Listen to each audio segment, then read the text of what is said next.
Assalamualaikum warahmatullahi wabarakatuh. Perkenalkan, nama saya Arjun Maulana dengan NIM 073002100006 dari jurusan Teknik Pertambangan Universitas Trisakti. Sebelumnya, izinkan saya untuk mempresentasikan hasil ujian akhir semester saya untuk mata kuliah manajemen tambang dengan materi linear programming.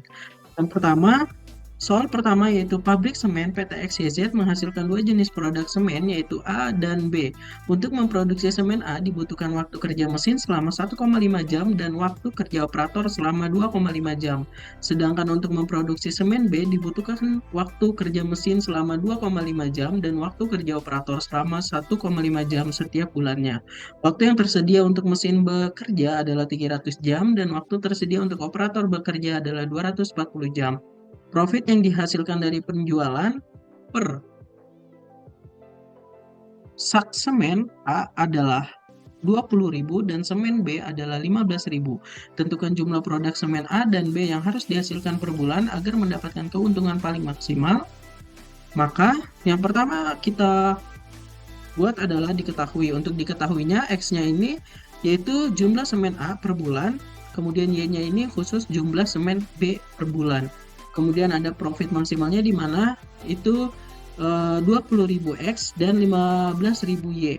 Untuk batasan atau kendala di mana waktu kerja itu didapatkan dari 1,5 jam untuk X dan Y-nya itu adalah 2,5 jam. Maka 1,5 X ditambah dengan 2,5 Y kurang dari 300.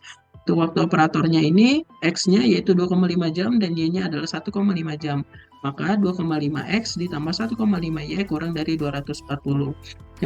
Kemudian ada 3 titik orang di mana satu titik orang antara X dan Y untuk maksimal. Lalu yang kedua ada titik orang antara sumbu Y dan Y antara sumbu X dan Y, kemudian ada titik orang antara sumbu Y dan X. Untuk penyelesaiannya, yang pertama ada semen X, semen A untuk sumbu X-nya, di mana semen A untuk sumbu X-nya ini didapatkan jumlah semen sebesar 37,5, lalu pada semen B-nya ini didapatkan jumlah semen B sebanyak 97,5. Untuk profit maksimumnya itu yaitu dapat dari 37,5X ditambah 97,5 Y. Maka 37,5 dikali dengan 20.000 ditambah 97,5 dikali dengan 15.000 didapatkan profit maksimumnya sebesar 2.242.500 per bulan. Untuk soal yang kedua yaitu sebuah perusahaan batubara mengoperasikan dua coal processing plant atau CPP yaitu CPP 1 dan CPP 2. Setiap CPP memproduksi 3 jenis batubara yaitu A, B, dan C untuk kapasitas produksi ton per hari seperti pada tabel. Nah, permintaan pasar batubara A sebanyak 800 ton, batubara B sebanyak 220 ton, dan batubara C sebanyak 400 ton. Biaya operasional CPP 1 per hari itu sebesar $750 dan CPP 2 per hari itu sebesar $500. Tentukan jumlah hari operasional masing-masing CPP untuk mencapai permintaan pasar dengan biaya operasional paling minimal. Nah, jika dilihat pada tabel itu kita pasti sudah bisa menentukan diketahuinya di mana X-nya ini merupakan jumlah hari per CPP 1 dan Y ini merupakan jumlah hari per CPP 2-nya. Untuk fungsi minimalnya itu berarti 750X ditambah dengan 500Y. Dengan batasan atau kendala yang pertama ada di batubara A yaitu 60X1 ditambah dengan 20Y2 itu lebih dari 800. Lalu pada kendala yang kedua yaitu pada batubara B sebesar dengan keterangan 10X1 ditambah 25Y2 harus lebih besar dari 220. Kemudian pada kendala yang ketiga yaitu 30X1 ditambah dengan 30Y2 lebih dari 400 untuk batubara C. Maka untuk penyelesaiannya yang pertama adalah mencari jumlah hari operasional CPP-nya. Untuk batubara A permintaan terbesar adalah 800 ton per hari. Kemudian untuk kapasitas produksi batubara A itu sebesar 60 ton per hari. Maka untuk mencari X1-nya itu bisa kita dapatkan dengan cara batubara A permintaan terbesar dibagi dengan kapasitas produksi batu bara A. Berarti 800 dibagi dengan 60 didapatkan hasil 13,33. Maka dengan hasil 13,33 ini kita bulatkan menjadi 12. Untuk apa? Untuk mengoptimalkan biaya. Lalu untuk kendala batu bara A yaitu 60X dikali dengan 12. 12 ini didapatkan dari X1-nya ditambah dengan 20Y sama dengan 800. Lalu kita jumlahkan, kita kalikan untuk 20 dikali dengan 12 yaitu 720 ditambah 720X ditambah dengan 20Y sama dengan 800. Maka didapatkan hasil X2-nya yaitu sebesar 4. Lalu untuk kendala batu bara B-nya didapatkan hasil sebesar 220. Hal ini berarti untuk batu bara B ini sudah terpenuhi untuk jumlah hari operasional pada masing-masing CP di batu bara B. Lalu setelah itu pada kendala batu bara yang C ini didapatkan hasil sebesar 480. Ini menandakan bahwa operasional di masing-masing CP khususnya di batu bara C ini sudah terpenuhi, malah dengan surplus 80 ton. Lalu ada biaya operasional minimum, di mana biaya operasional minimum ini ditandai dengan Z, yaitu dengan cara 750 dikali dengan 12, yaitu X1-nya ditambah dengan 500, dikali dengan X2-nya yang sudah didapat tadi 4, dikalikan, maka 9.000 ditambah 2.000 dihasilkan hasil sebesar 11.000 untuk biaya operasional minimumnya. Lalu setelah itu soal nomor 3, sebuah perusahaan batubara melakukan blending dengan dua proses data blending seperti pada tabel, di mana profit dari masing-masing proses blending untuk P1-nya itu sama dengan $10 dan P2-nya itu sebesar $20. Dengan ketersediaan raw coal-nya, kualitas A yaitu sebesar 500 ton, kualitas B sebesar 400 ton, dengan permintaan coal product untuk brand X itu adalah sebesar 300 ton, dan brandnya itu sebesar 200 ton.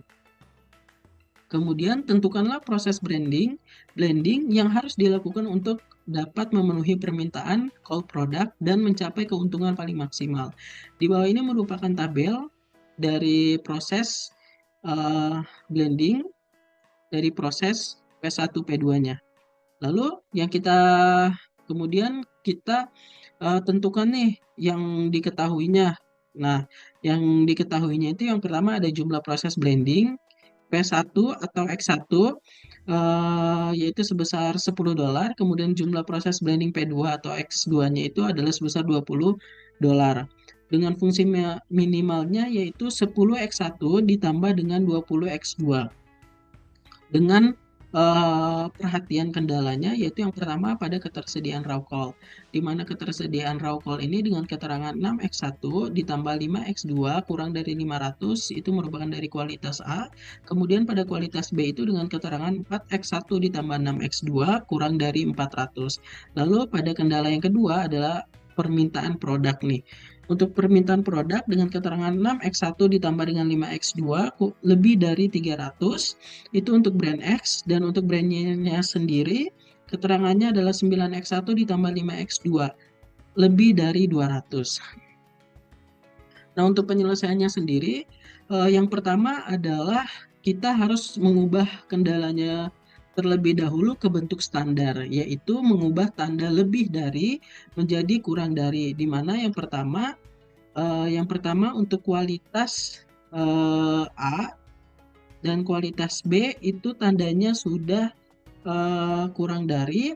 Kemudian pada poin 34 yaitu brand X dan brandnya yang sebelumnya tandanya adalah lebih dari diubah menjadi kurang dari, dan hasilnya menjadi minus, yaitu minus 300 dan minus 200.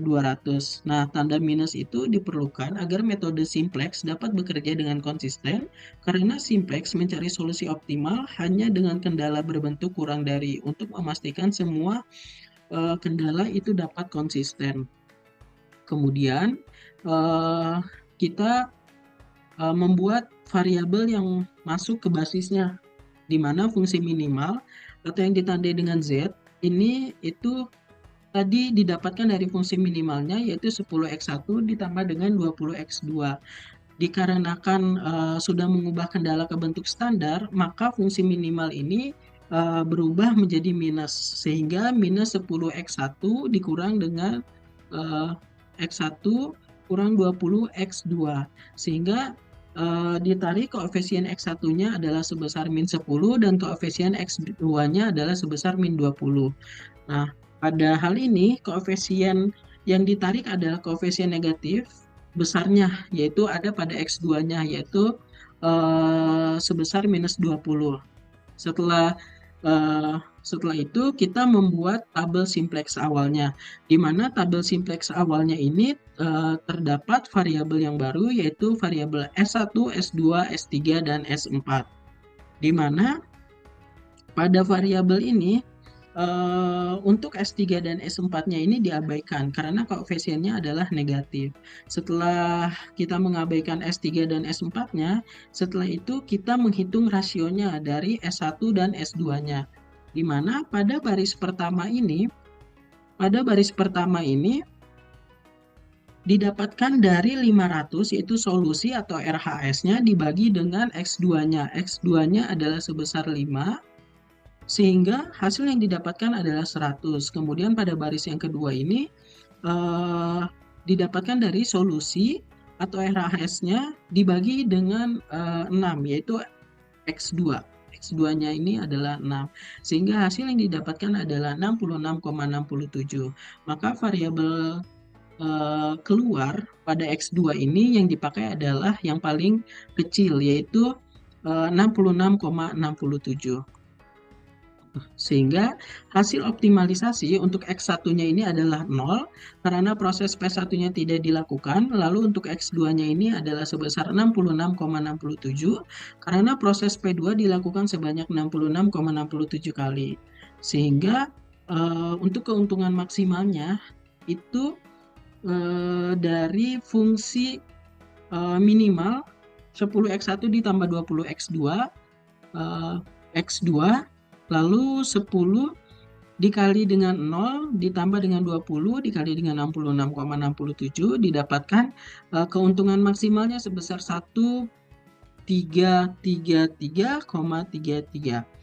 Nah, di sini maka didapatkan hasil untuk X1-nya adalah sebesar 0, X2-nya adalah 66,67 dan Z-nya atau keuntungan maksimalnya adalah 1333,33.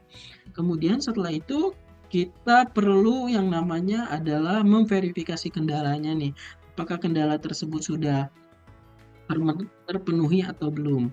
Sehingga untuk verifikasi kendala kita lihat pada kualitas A-nya. Kualitas A-nya ini memang sudah terpenuhi, lalu pada kualitas B juga sudah terpenuhi, untuk brand X dan brand Y juga sudah terpenuhi, sehingga dapat disimpulkan bahwa semua kendala ini sudah terpenuhi. Masuk ke soal nomor 4, di mana di soal nomor 4 ini diketahui bahwasannya luas lahan perkebunan adalah sebesar 80 hektar, lalu dengan hasil produknya ada X, Y, dan Z, di mana X-nya adalah 44.000 kg, Y-nya 6.000 kg, Z-nya 2.000 kg. Untuk harga jual per kilogram produk, untuk X-nya adalah 5.000 per kilogram, Y-nya 3.500 per kilogram, Z-nya 7.000 per kilogram.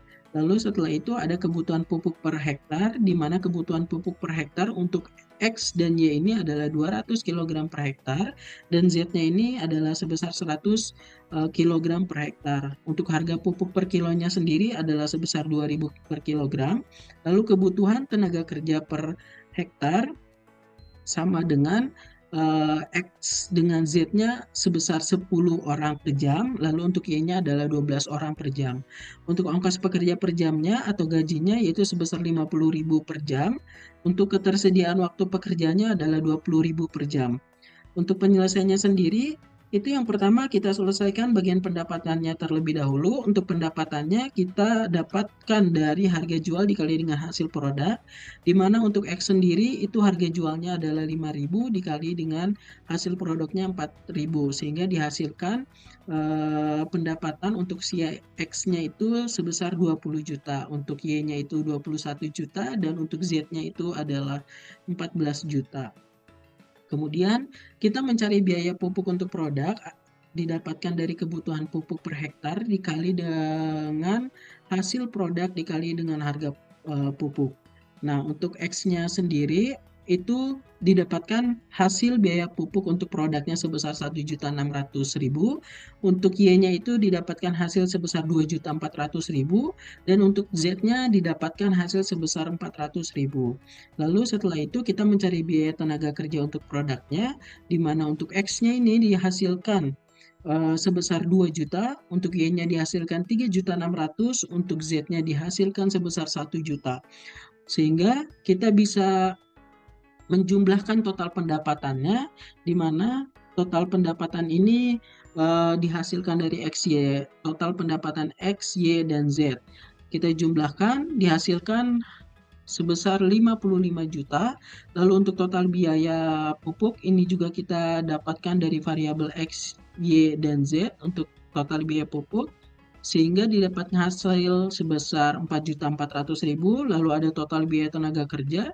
Total biaya tenaga kerja ini kita didapatkan dari hasil X, Y, dan Z untuk biaya tenaga kerja, sehingga dihasilkan sebanyak 6.600.000.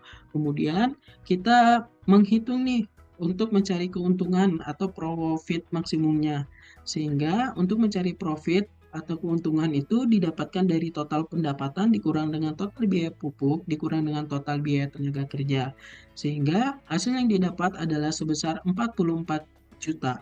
Maka profit atau keuntungan maksimum yang didapatkan adalah sebesar 44 juta. Dengan keterangan, yaitu seperti kendala yang pertama adalah total luas lahan tidak boleh lebih dari 80 hektar, dan yang kedua adalah total jam tenaga kerja tidak boleh melebihi 20.000 per jam, 20.000 jam. Sekian presentasi dari saya. Jika ada kesalahan kata mohon dimaafkan. Wabillahi taufik wal hidayah. Wassalamualaikum warahmatullahi wabarakatuh.